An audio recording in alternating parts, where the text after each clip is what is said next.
Kisah Sayyidina Umar telah berkata, aku akan cambuk kamu sehingga badan kamu rasa sakit. Beliau telah memaafkan mereka mungkin kerana mereka orang asing yang datang dari tempat lain dan tidak tahu masalah ini. Bila Aisyah mendengar bunyi yang berdekatan dengan ketukan paku dan sebagainya, beliau akan menghantar seorang budak mencegah dan berkata, jangan ketuk dengan kuat, jagalah perasaan Nabi. Sayyidina Ali ingin menempah jendela untuk rumahnya, lalu beliau berkata pada tukang jendela, keluarkanlah ke bakit, binalah jendela ini di sana supaya bunyi bising tidak sampai pada Nabi SAW. Alamah Qastani telah menulis dalam kitab Muwafiq bahawa adab dengan Nabi perlu dijaga sebagaimana semasa beliau masih hidup, kerana baginda sememangnya hidup dalam kuburnya. Allah Ta'ala khususnya telah firman dalam Quran dalam surah Al-Hujurat, ya ayyuhallazina amanu la tarfa'u aswatakum fawqa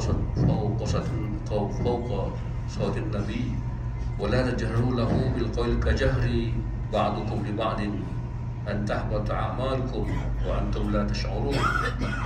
Wahai orang beriman, jangan kamu tinggi suara kamu melebihi suara Nabi. Jangan kamu bercakap dengannya dengan suara yang kuat seperti kamu bercakap dengan sama-sama kamu, dibuat tadi segala amal yang telah dilakukan oleh kamu akan musnah sedangkan kamu tidak menyedarinya.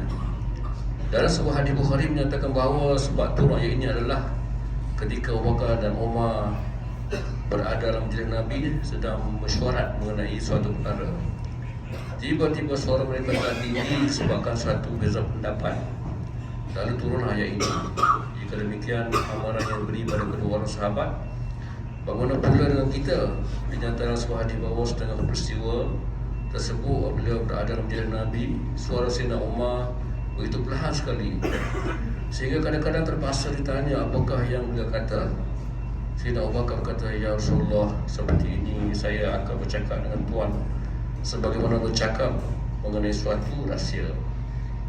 Sayyidina Sabit bin Qais, seorang sahabat yang bersuara kuat, setelah turun ayat ini beliau amat risau, resah.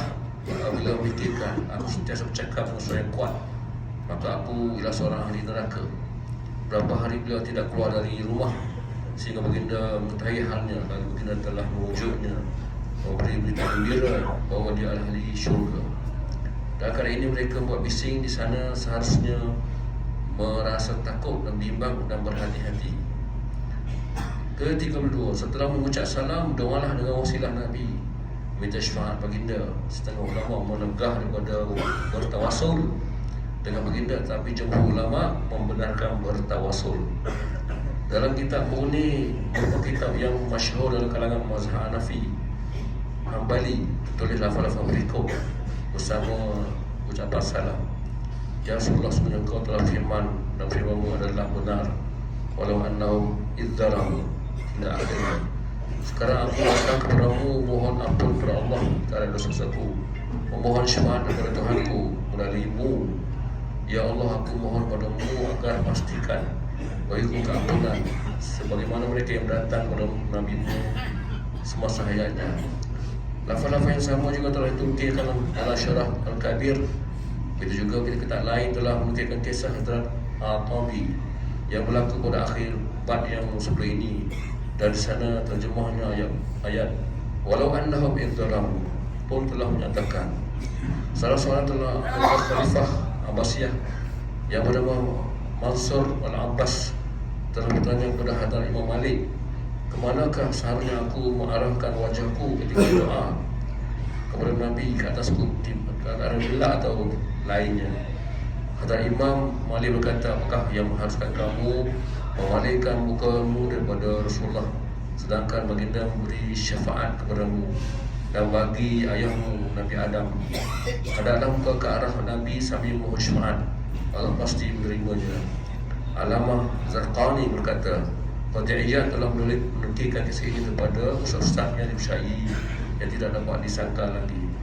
Alamah Qastalani Imam Asy-Syafi'i telah menulis kitab Al-Muwafiq, ziarah harusnya meminta doa dengan banyak, sentiasa berwasilah kepada Nabi yang minta syafaat Nabi Kerana baginda ialah satu zat yang jika diminta syafaat melaluinya pasti Allah akan terima.